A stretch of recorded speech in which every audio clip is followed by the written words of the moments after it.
Está no ar pela MAC Rádio, Bate-Papo com Porto. Levando informações do nosso dia a dia. Agora o Bate-Papo é com Porto. Aqui na MAC Rádio. Olá, boa tarde. Estamos começando mais um programa Bate-Papo com o Porto aqui pela MAC Rádio.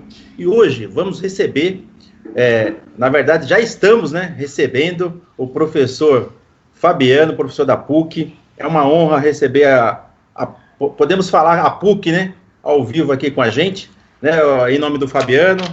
Seja bem-vindo, Fabiano. Como é que você está? Tudo bem?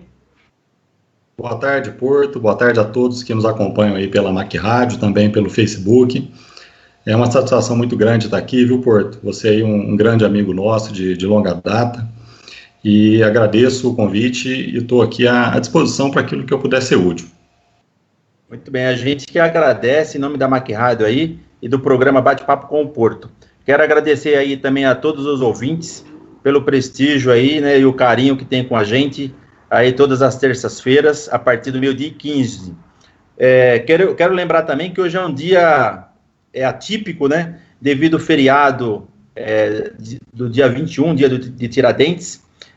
Nós mudamos o programa para quarta-feira, mas na semana que vem voltaremos todas as terças aí a partir do meio-dia e 15. O professor Fabiano, com toda esse problema aí que nós vivemos pelo Brasil e o mundo, com a pandemia, o coronavírus, qual é a sua análise como professor e também como um cidadão de toda essa transformação digital que envolve não só cada cidadão, cada pessoa, mas também pelo mundo, como que você pode fazer uma análise aí de forma ampla para os nossos ouvintes compreender um pouquinho mais sobre essa questão? Realmente, Porto, a gente passa por um momento que, pelo menos no círculo das pessoas com quem eu convivo, é algo que essas pessoas, nós nunca pensamos passar por isso. Eu acho que em nenhum planejamento que alguém tenha feito foi inserido aí a questão de uma pandemia, foi inserida a questão de ficarmos aí todo esse tempo dentro de casa para podermos proteger aí as nossas vidas, as vidas das outras pessoas. Então, obviamente, é isso que aconteceu, veio de uma forma assim muito rápida, foi uma surpresa muito grande para nós todos, e obviamente existe aí um momento de adaptação. Acredito que nós estamos ainda passando por esse momento de adaptação. Muitas pessoas tiveram aí a forma de trabalhar modificada do dia para a noite, e obviamente isso forçou as pessoas a partirem para o digital. Muitas pessoas que às vezes nunca tinham tirado nenhuma selfie na vida, no outro dia foram obrigadas a trabalhar por videoconferência, fazer reuniões com clientes, fazer reuniões com os colegas de trabalho sem sair de casa. Então, na verdade, a questão do coronavírus, ela veio para fomentar, entre aspas, aí na marra, a ida de muitas pessoas para o meio digital. Muito bem. Fabiano, como é que você analisa aí os pontos, os impactos, de tudo isso, tanto positivo como negativo? Realmente encontrar um ponto positivo nisso é muito difícil, É muito difícil e mesmo que a gente tenha uma visão muito otimista, que eu sempre gosto de ter, obviamente a gente tem um volume de coisas negativas muito grande acontecendo.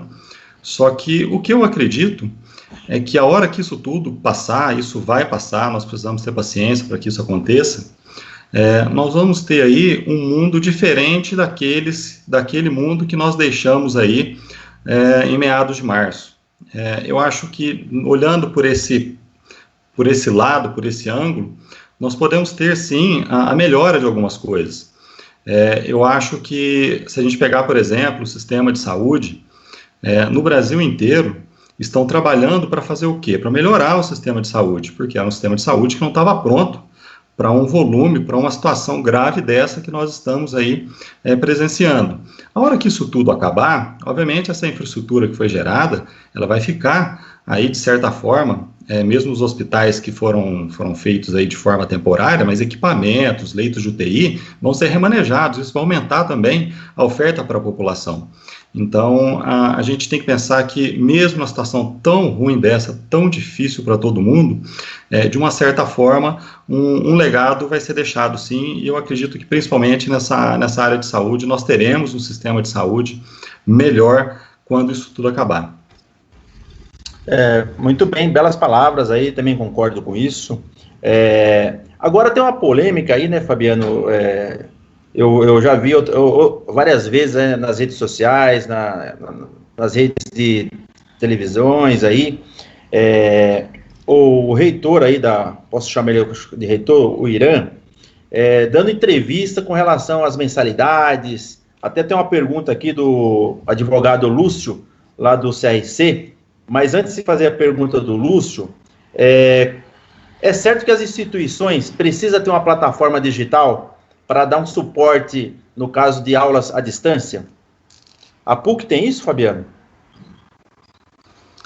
Bem, Porto, eu na verdade não tinha tido, conhecimento a respeito de alguma entrevista nesse sentido, então não sei qual foi o conteúdo dessa entrevista, né? No entanto, na questão da plataforma, o que acontece? Nós, na universidade, primeiro, uma coisa que é importante a gente sempre deixar bem claro, o que é a PUC Minas, né? As PUCs são PUCs diferentes, são universidades diferentes. Quando nós falamos da PUC Minas, é uma instituição. Quando nós falamos da PUC São Paulo, é uma outra instituição independente. PUC Campinas, outra instituição. PUC Rio, outra instituição. Nós aqui em Poços de Caldas, nós temos um campus da PUC Minas, que é a universidade que está aqui no estado de Minas Gerais desde 1958. E é hoje reconhecida pelo Vaticano como a maior instituição católica de ensino do mundo. É uma instituição muito grande, e então, na verdade, quando a gente fala do que a PUC está fazendo, é a PUC Minas, que é o que a gente conhece, que é onde a gente trabalha. Eu estou aqui na universidade há 15 anos como professor, e se for contar o tempo de aluno, já há praticamente 20 anos. E a universidade já tem há muitos anos, há mais de 10 anos, a modalidade de ensino à distância, e nessa modalidade de ensino à distância, nós já fazemos uso do Canvas, que é uma plataforma de educação à distância, que está aí entre as melhores plataformas do mundo, as melhores plataformas que nós temos hoje disponíveis para que a gente possa fazer um ensino à distância de qualidade. Nós fazemos uso de uma dessas. O que aconteceu foi o seguinte: no momento em que nós tivemos a questão da pandemia, a necessidade de que as pessoas ficassem em casa, o que aconteceu é que os alunos do ensino presencial tiveram que ir para uma modalidade que é um regime letivo remoto. Na verdade, o ensino deles está no mesmo molde do presencial. O conteúdo é o mesmo do presencial, o número de alunos dentro de cada sala de aula, mesmo que virtual, é o mesmo número de alunos que nós tínhamos no presencial. Para você ter uma ideia, falei agora há pouco, a 1h30 eu tenho uma disciplina. Eu tenho uma aula aqui por videoconferência. É uma disciplina que eu vou ter, nessa videoconferência, 8 alunos. Então, é um atendimento praticamente idêntico àquele que eu dava na sala de aula. Eu converso aluno por aluno. Na plataforma eu consigo dividir os alunos por grupos, sentar grupo por grupo. Quando eu falo sentar aqui no virtual mesmo, né, atender grupo por grupo. Então, essa plataforma, no intervalo aí de 2 dias, nós fizemos a migração e a aquisição de 40 mil licenças aproximadamente, para a gente poder colocar esses alunos nossos, que são da modalidade presencial, nesse regime letivo remoto. E nesse intervalo, quando eu falo assim, nós demoramos 2 dias para colocar essa plataforma, foi um tempo muito rápido. Para a gente que é da área de TI mesmo, a gente sabe que você pegar aí, fazer aquisição de 40 mil licenças, colocar 40 mil alunos dentro dessa plataforma, importar milhares e milhares de disciplinas e deixar isso tudo à disposição do aluno, é um volume muito grande, a universidade fez aí em um tempo recorde. Só que mesmo nesses 2 dias em que nós estávamos fazendo essa migração para o Canvas, os alunos continuaram com as suas atividades pela plataforma que nós já tínhamos, que era uma plataforma de suporte ao ensino presencial, que é o Moodle, que é também uma plataforma que é utilizada aí no mundo inteiro também para ensino à distância, só que nós usávamos ela para poder fazer o quê? disponibilizar material para aluno, disponibilizar conteúdo, etc. Então, na verdade, a gente conseguiu fazer uma transição do presencial tradicional, que é o que a gente estava acostumado, né, para esse regime letivo remoto em um tempo muito rápido e sem promover aí nenhum tipo de interrupção. Muito bem, Fabiano. Eu, inclusive, quero aproveitar agora e dar os parabéns aí para todos os professores, não só universitários, né, mas também os professores dos colégios, porque, assim, são realmente heróis. Tá fazendo uma forma de um sistema como se fosse uma operação de guerra, porque, como você mesmo citou aí, muitas universidades, muitos colégios não estavam preparados para tudo isso, né? Para todo esse esquema, né? Essa pandemia. Fabiano, nós estávamos conversando, né, Fabiano, sobre toda essa conjuntura aí de como as escolas estão agindo, muitas delas não estavam preparadas aí para fazer aulas à distância, né, com essa plataforma aí que você citou, ou outro tipo, e foi muito bem colocado aí pelo Fabiano. A PUC tem uma estrutura realmente maravilhosa. Nós vamos até aprofundar um pouquinho mais o que a PUC, com o seu reitor lá, o Irã, vem ajudando aqui a nossa cidade de Poços de Caldas e também na saúde, né? Acho que é muito bacana o Fabiano falar um pouquinho desse projeto aí, que até o Fabiano está à frente. Mas antes, Fabiano, tem uma pergunta aqui, aliás, duas, né? Uma é do Lúcio Cacilas, advogado do CRC. Ele pergunta o seguinte: como ficam as mensalidades das faculdades presenciais? Devem baixar ou não? Essa é uma pergunta que a gente vê que está relacionada a um tema que vem gerando bastante polêmica, principalmente nas redes sociais, né? Obviamente, a gente não tem condições de ter uma resposta genérica, porque nós temos instituições, nós temos escolas com diferentes metodologias, com diferentes formas de abordar essa questão. O que eu consigo dizer aqui, pelo ponto de vista de quem está dentro da universidade, quem está também dando aula aí no ensino presencial e utilizando esse regime letivo remoto, é o quê? Nós estamos muito satisfeitos, principalmente em ver o retorno dos alunos. Na sexta-feira passada, eu tive um retorno muito bom de uma turma à noite que teve aula comigo, que eles disseram o seguinte: professor, nós não sentimos diferença alguma na qualidade do ensino, porque acontece o quê? Isso faz parte também de como a instituição de ensino vê essa qualidade. Você pode ter certeza que qualquer escola, qualquer instituição de ensino que é séria, que preza pela qualidade, está fazendo de tudo para levar para os seus alunos, nesse momento, o melhor possível para atender a demanda que é esse ambiente, essa situação de pandemia, que é algo que a gente já falou, ninguém esperava. Então, o que eu acredito? A partir do momento em que o aluno não tenha prejuízo no seu aprendizado, não existe aí, na minha opinião, um motivo para que se tenha também uma diferença aí no valor no qual ele utiliza para pagar pelo que ele está utilizando aí da escola, da universidade, no que se diz respeito ao ensino e ao aprendizado.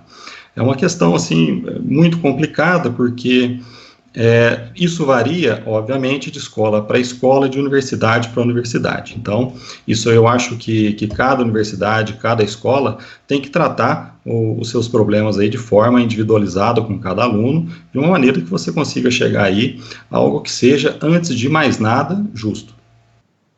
Muito bem. Tá colocado aí, Lúcio, talvez aí se você quiser dar a réplica aí, Lúcio, fica à vontade. A professora também é uma professora que você conhece muito bem, a professora Eliane. Ela está perguntando o seguinte, está mandando um abraço para você, né? Como sempre, aquele carinho que ela tem com a gente. Ela pergunta o seguinte: você acredita que esse tempo de isolamento pode causar, por causa da pandemia, pode causar, prejudicar, na verdade,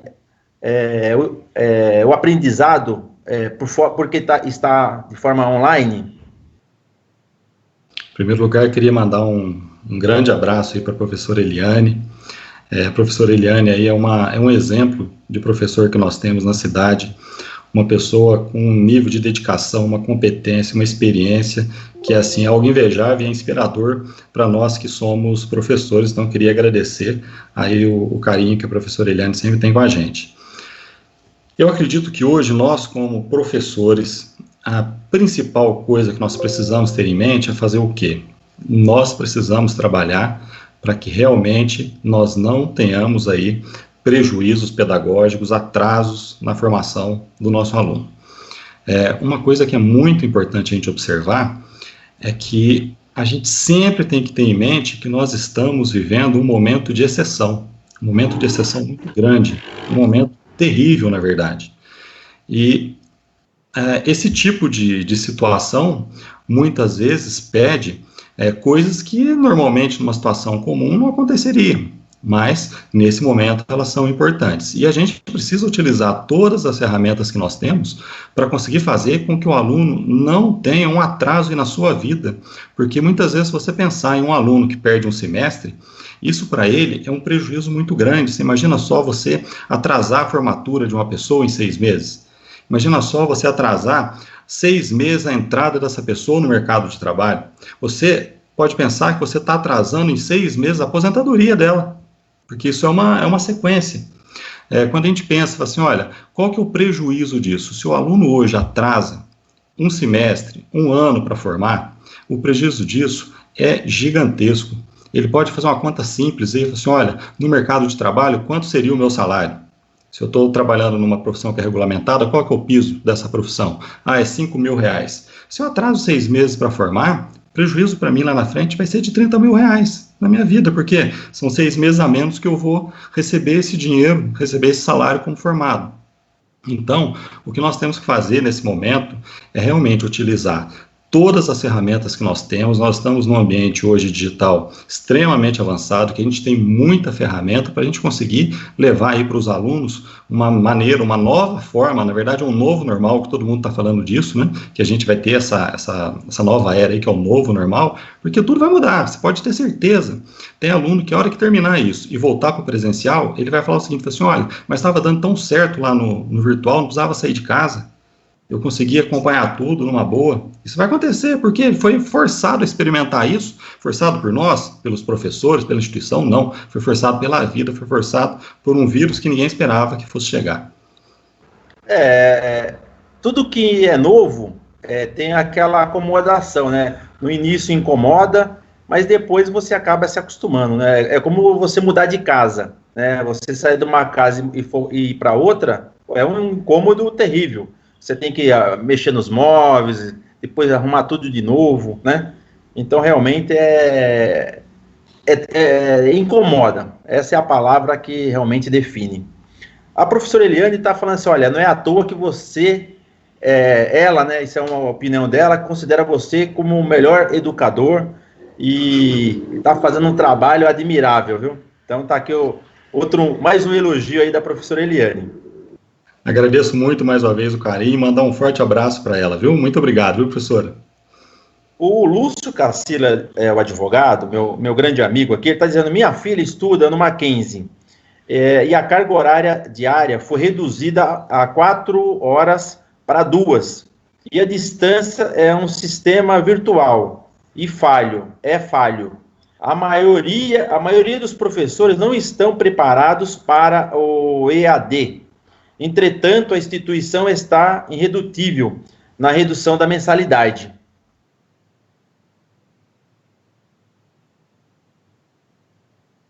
Eu acho que cortou um finalzinho aqui, Porto. Você pode repetir para mim, por favor? Tá. Entretanto, a instituição está irredutível na questão de reduzir a mensalidade. Uhum.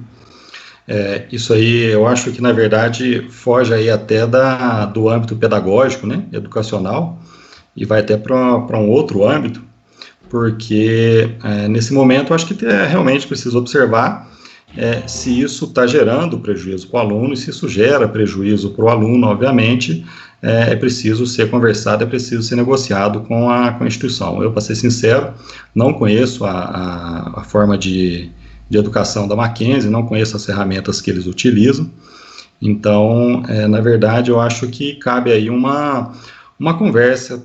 Eu acho que esse momento que nós estamos é um momento que nós precisamos conversar muito, precisamos conversar, dialogar, porque todo mundo está numa situação muito difícil.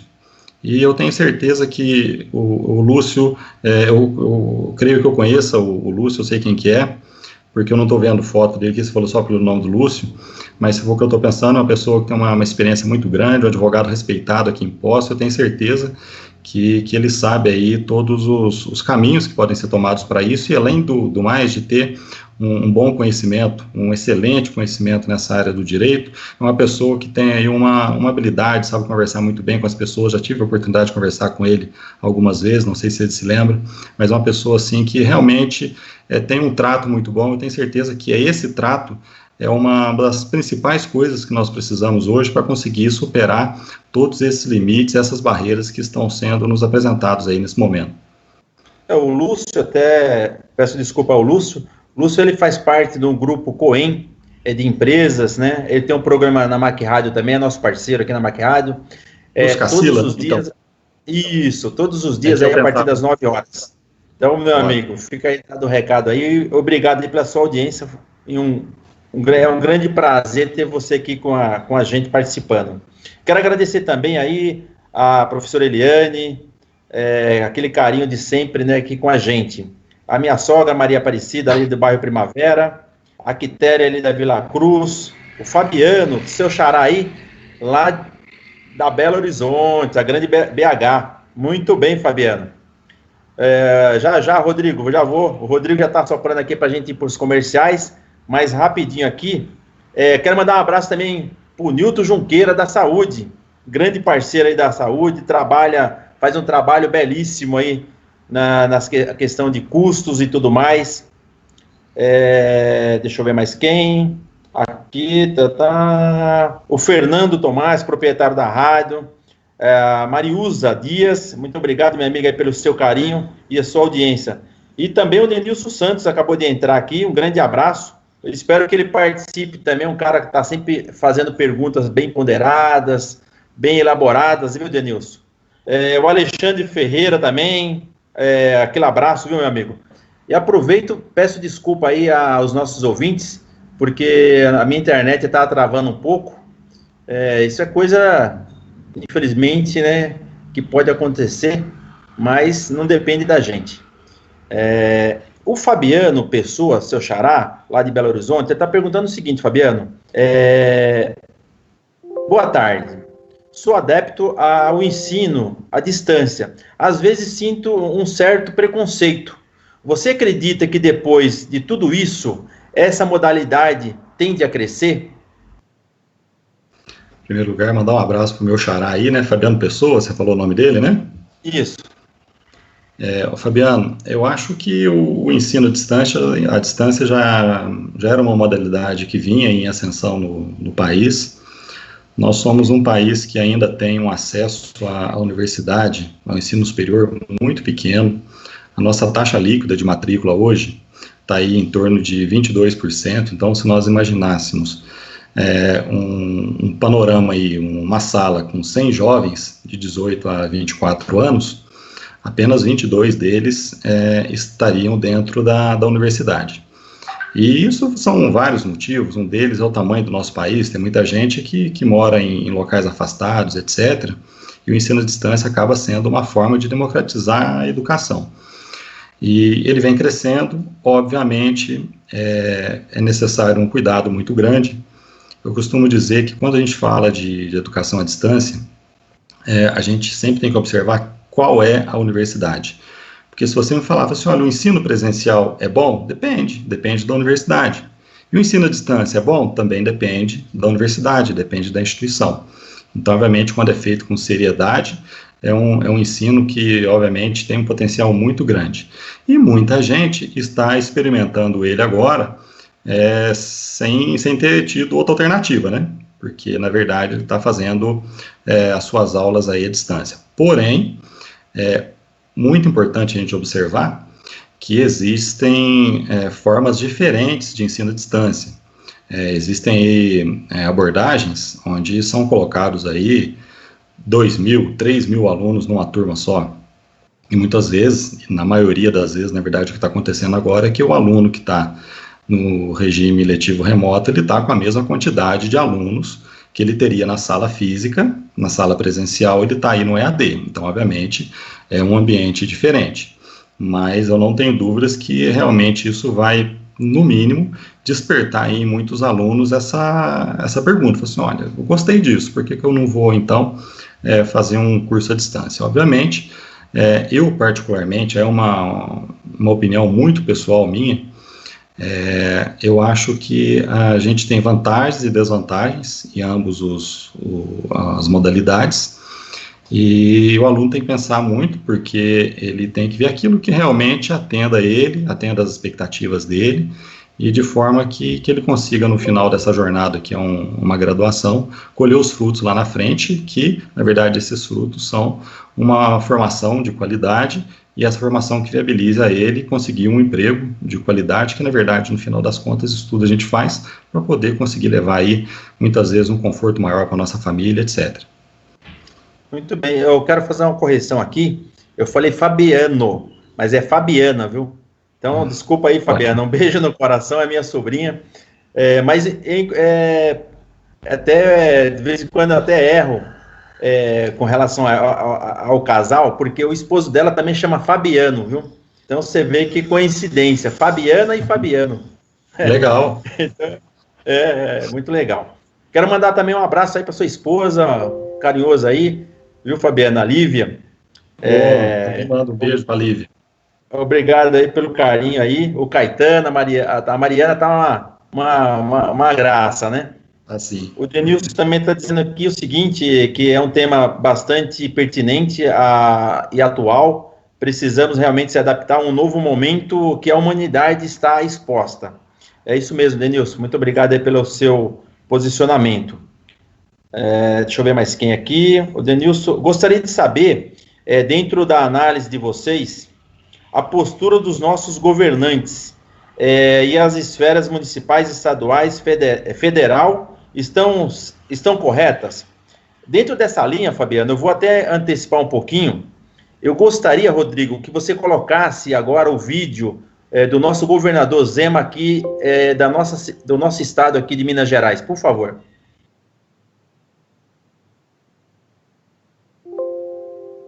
Muito boa tarde, um prazer recebê-lo mais uma vez aqui no MG1.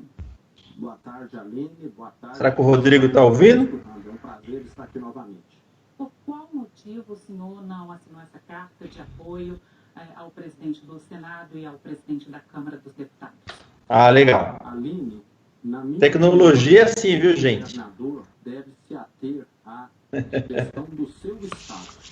O que eu tenho dito sempre é o seguinte: eu já tenho tantos incêndios para apagar aqui em Minas Gerais, temos uma crise financeira descomunal aqui, e eu ficar entrando em assuntos que não dizem respeito ao nosso Estado, na articulação presidente, Congresso, presidente, senador Rodrigo Maia, presidente, deputado Rodrigo Maia, aliás, e senador Davi Alcolumbre, não é mérito meu. Eles são adultos, eles são políticos experientes e com certeza vão dialogar e se acertar. E me parece que tem muitas pessoas querendo se aproveitar disso para palanque, que não é o meu caso.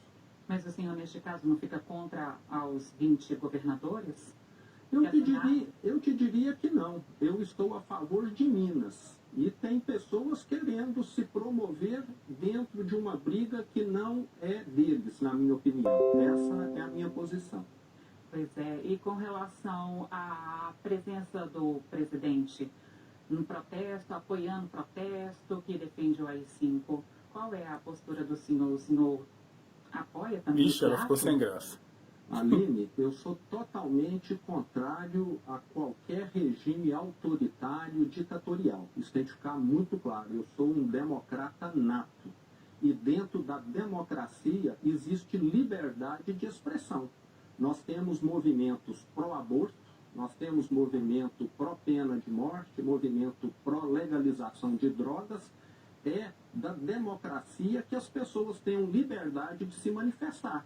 eu posso não concordar, mas respeito qualquer manifestação.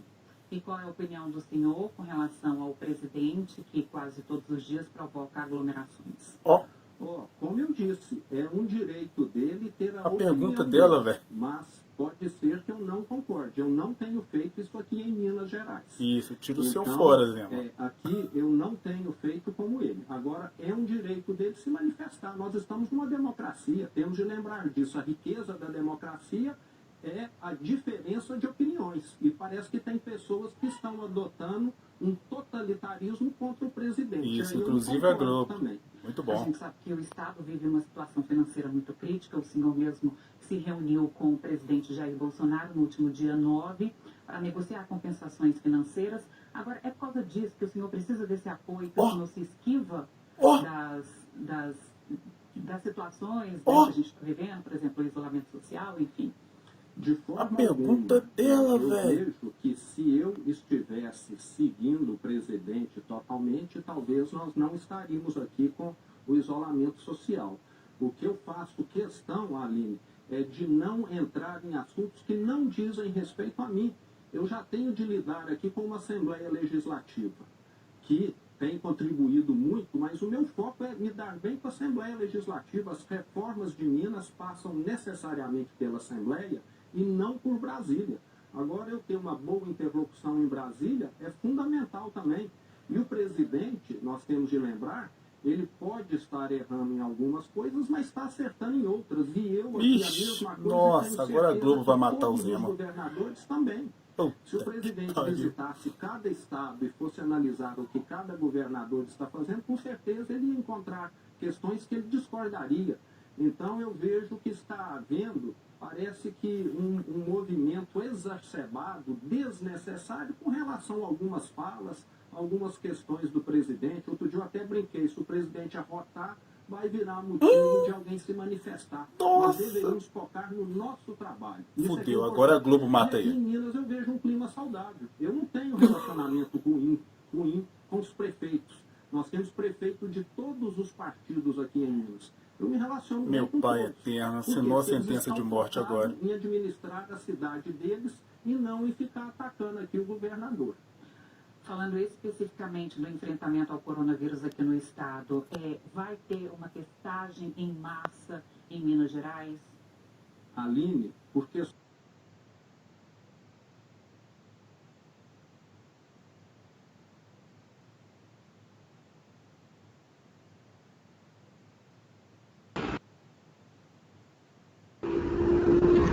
Estamos de volta com o programa Bate-Papo com o Porto aqui, né?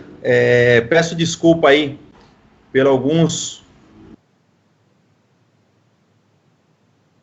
Gente, eu peço desculpa aí por alguns ruídos aí, mas foi uma gravação aí direto do vídeo aí que nós pegamos, né? Não fomos nós, né? Mas isso aí vazou em todas as redes sociais, inclusive em TVs e tudo mais. Então, isso mostra, eu quero fazer uma análise um pouquinho com o Fabiano aí, o Denilson que fez a pergunta, e os demais ouvintes aí para dar a sua opinião. Eu sempre pensei para a gente ter bastante coerência, tranquilidade, e pensar sempre também no próximo, não pensar só na gente. Quando você vê aí o governador se posicionando de forma coerente, que eu achei, se preocupando em si com o nosso estado de Minas Gerais, não se preocupando com o Brasil, porque você vê diversos governadores aí, como João Dória, governador do Rio, Santa Catarina, Espírito Santo, Mato Grosso, todo mundo metendo pau no presidente Bolsonaro. O Bolsonaro não foi o meu presidente que eu votei, mas ele está aí. Então, nós temos que torcer que dê certo. Nós temos que torcer para dar certo. Agora, não adianta a gente também ficar bombardeando, xingando. Muitas vezes ele faz muitas bobagens aí, né? Na mídia, como todos nós sabemos de alguns posicionamentos dele. Eu critico, mas nem por isso eu acho que você também tem que se aproveitar para fazer política num momento tão grave que o Brasil está vivendo. Só para vocês terem uma ideia, aqui tem uma reportagem da Gazeta Econômica do dia 11/4, onde o presidente da Federação do Comércio de Bens e Serviços e Turismo, a FEComércio, diz o seguinte, o nome do presidente é José Lino Suplegris. Ele diz o seguinte: as empresas não vão suportar mais ficar fechadas. Haverá demissões em massa e isso irá acontecer. O comércio, se o comércio não reabrir nos próximos dias. Então, teve várias comerciantes, várias famílias perguntando o seguinte: como vamos nos sustentar? É um negócio assim, a gente que trabalha, uns dependem do governo, outros não dependem.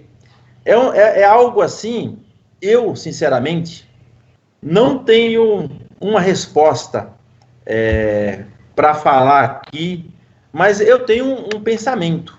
Eu acho que o comércio aqui de Poços, vamos falar da nossa cidade aqui, poderia reabrir de uma forma controlada, com muito critério e responsabilidade dos seus empresários. Eu acho que poderia abrir todos os funcionários, usando máscaras, colocando um funcionário na porta da loja com álcool gel para fazer a sua limpeza das mãos, reduzir o número de funcionários, mas que para entrar algum dinheiro, porque eu fico imaginando essas famílias, como irão pagar suas contas, como irão colocar comida na mesa para os seus filhos. Já visto aí a polêmica que nós falamos agora há pouco das escolas, não das faculdades, mas a maioria das escolas, os pais querendo redução no valor, porque não tem condição de pagar. Então, Fabiano, você também que é professor e também é um cara inteligente, com PhD aí, como é que você vê isso? Você que também tem família, como é que você vê isso? Bom, Porto, eu acho que, em primeiro lugar, é uma situação muito difícil, que a gente está passando. E eu acho que, muitas vezes, é o momento em que nós mais precisamos, aí, talvez, nas últimas décadas, de lideranças fortes, lideranças comprometidas. Com todo respeito ao governador Romeu Zema, eu acho, sim, que ele tem que olhar pelo estado de Minas Gerais, ele é o governador do estado de Minas Gerais, ele está correto em ter como aí a principal preocupação dele o bem-estar dos mineiros, é isso que a gente espera dele.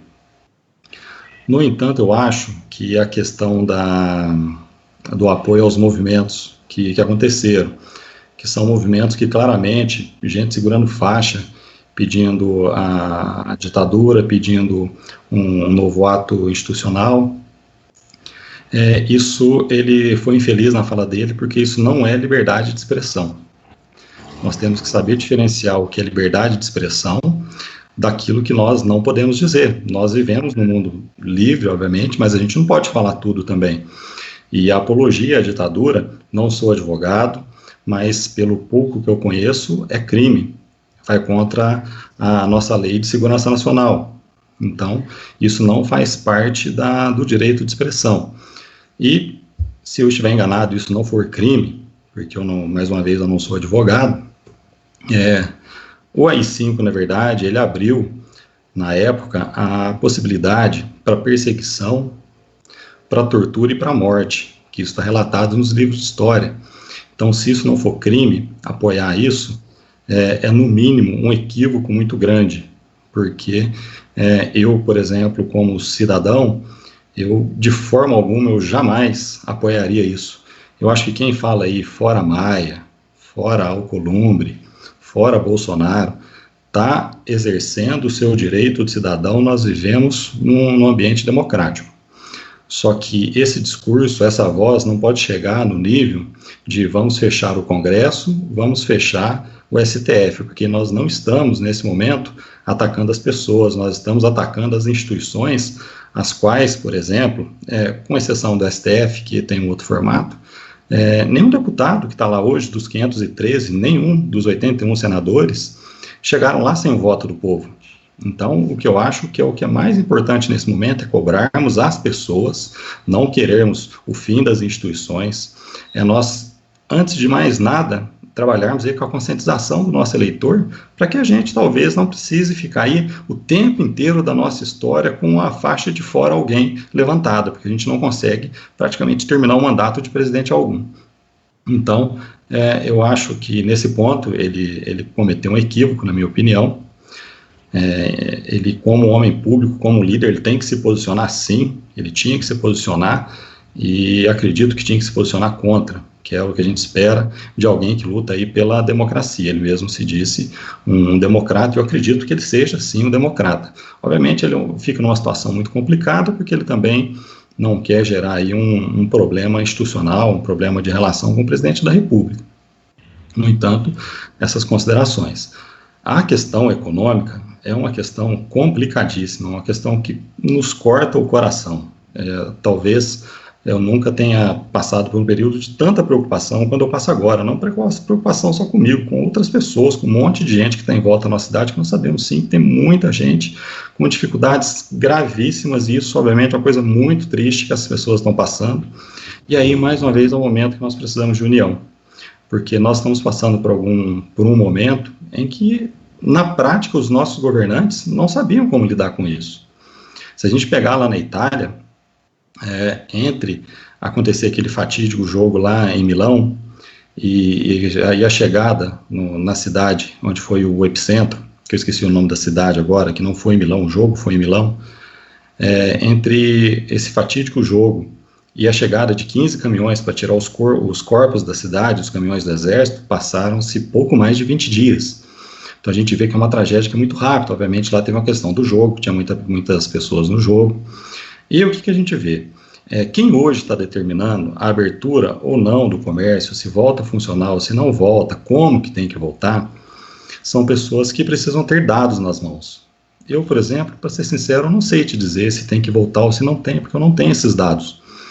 E obviamente, eu acredito que pela comissão que nós temos aqui em Poços, essas decisões estão sendo tomadas de forma técnica, porque no fundo, todo mundo quer que o comércio volte, todo mundo. Quem está decidindo quer que o comércio volte. A única questão é que eles estão observando, inclusive com um ambiente muito difícil, porque nós precisaríamos estar testando muita gente, estar testando a população para saber o que está funcionando e o que não está. Então, obviamente, costumo dizer que você está pilotando um Boeing aí em cima da floresta amazônica à noite, sem nenhuma luz, você está tendo que pilotar. E é o que eles estão fazendo. E tendo que fazer o quê? Não deixar esse Boeing cair para não matar as pessoas. E é isso que eles estão fazendo. Então, na minha opinião, eu acho que é o momento em que comerciantes, nós, os clientes, a população, nós temos aí que ter uma postura assim, bem tranquila e responsável para que a gente consiga fazer aquilo que realmente seja o possível de ser feito nessa situação. Muito bem, Fabiano. Está aí a opinião do Fabiano. Ô, Fabiano, agora você acha assim, a opinião... talvez eu vou falar uma coisa aqui, não sei se o que você acha disso. Essas pessoas, a gente entende tudo isso, mas você acha que com máscara, tomando todos os cuidados, como estão os supermercados, você acha que não poderia ter uma flexibilização aí? Eu sei que mesmo com a parte técnica, tudo aí. Eu acho que, sinceramente, eu não tenho competência para responder isso, porque eu não conheço desse assunto, né? Eu acho que o que tem que ser feito é aquilo que a ciência determinar, que se a gente tiver indicadores que mostram de forma científica que nós temos que fazer isso. Nós precisamos fazer isso.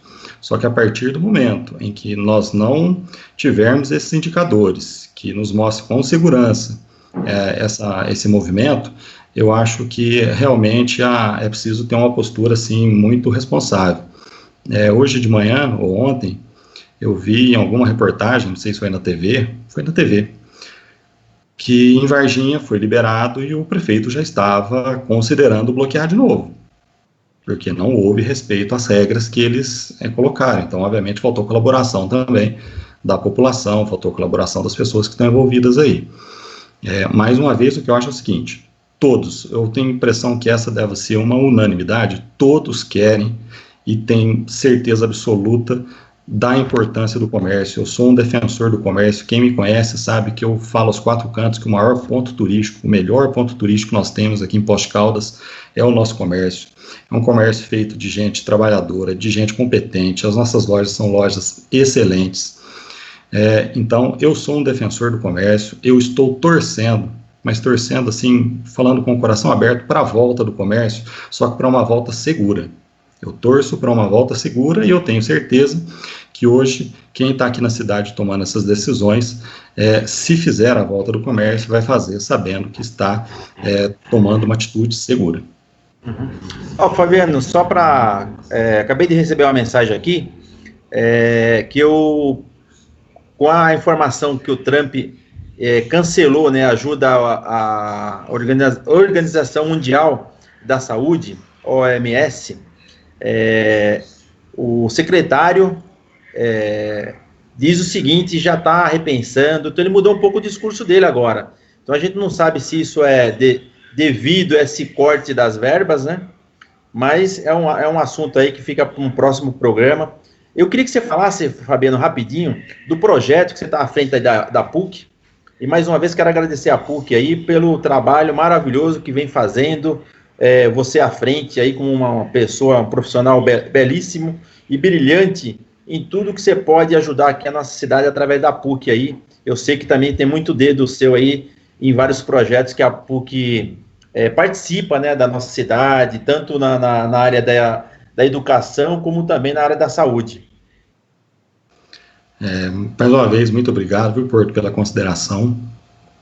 A universidade tem trabalhado em um repasse para o município, para a criação de um hospital de campanha. Estão sendo adquiridos 20 leitos de UTI. Na verdade, esse é até um assunto que, no meio dessas histórias todas que a gente vê, muitas coisas a gente observa como coisas positivas, né? Eu tenho dito que essa pandemia está ajudando também a gente a saber quem é quem. Nós estamos tendo a oportunidade, nesse momento, de saber quem é quem.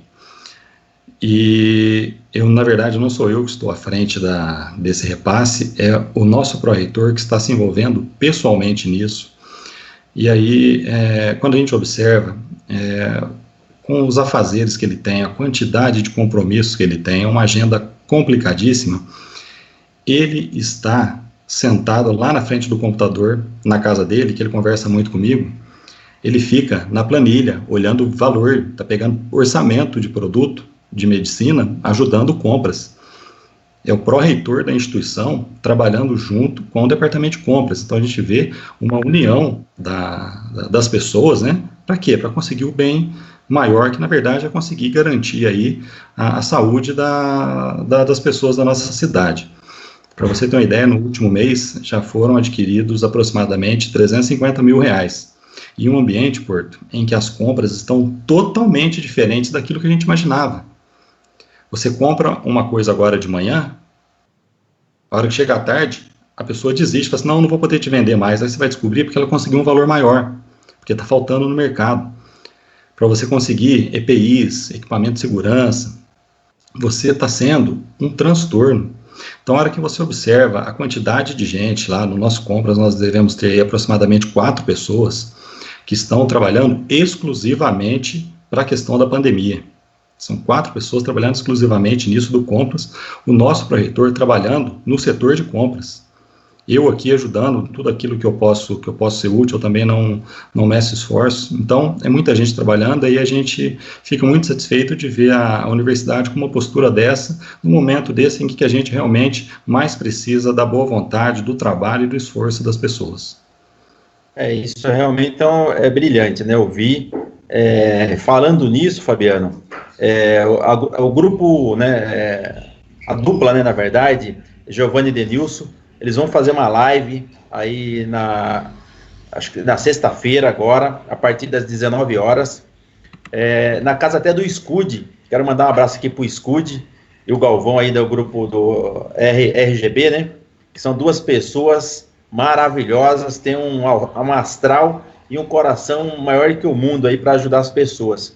Então nós vamos ter aí essa live da dupla Giovanni e Denilson em prol da Santa Casa. Então, você que está nos ouvindo, gente, compartilhe, ajude a divulgar esse grande show, na verdade, né? É uma live, mas é um grande show, onde tudo vai ser revertido para a Santa Casa. Então, você pode doar alimentos, máscaras, luvas, o que você puder doar. Então, contamos com a sua colaboração, com o seu carinho para estar divulgando todo esse trabalho aí que vai ser feito aí na sexta-feira com a dupla Giovanni e Denilson. Fabiano, o que é bom dura pouco, né, cara? Então, o programa deixou um monte de assuntos aí, tinha mais 2 vídeos, mas infelizmente o tempo é curto aí, a gente sabe da sua responsabilidade aí perante a PUC, para dar aula agora já, né? Então, eu quero te agradecer demais a sua presença aqui com a gente, aqui na MAC Rádio, falando um pouquinho sobre saúde, sobre política, economia, né? E mostrando também a sua visão, que além de ser professor, um belíssimo professor, cara PhD, mas também manja de política, muito bem, né? Política e economia. Parabéns, viu? Porto, eu que te agradeço aí mais uma vez pela presença, é sempre uma satisfação poder estar aqui. Queria mandar os parabéns e agradecer, como cidadão, pelo trabalho aí do Denilson, do Giovanni. São grandes amigos meus, conheço eles desde criança, sei como é que é o caráter dessa dupla, pessoa assim, realmente do bem. E eu sou uma pessoa de muita sorte, que eu sempre tenho muitos bons amigos. Meus amigos são pessoas muito boas. E uma delas, obviamente, é você sabe disso. E também o Scud e o Galvão, que estão aí viabilizando a transmissão da live. Então, dá parabéns para todos eles e realmente a gente fica muito satisfeito em ver as pessoas do bem se unindo para um bem maior, que na verdade é aí atravessarmos essa pandemia. Mais uma vez, muito obrigado pelo convite, viu? A gente que agradece. Chegamos ao fim do nosso programa, quero agradecer a todos os ouvintes. Desculpe aí alguém que eu esqueci de falar o nome, mas obrigado pelo carinho.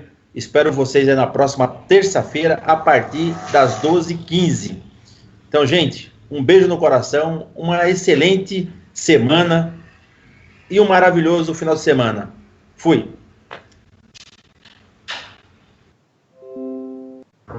Das 12h15. Termina aqui o bate-papo com o Porto, vou indo para aula agora, muito obrigado, viu? O Porto bate um papo com você aqui na MAC Rádio. Tá na MAC, tá em casa.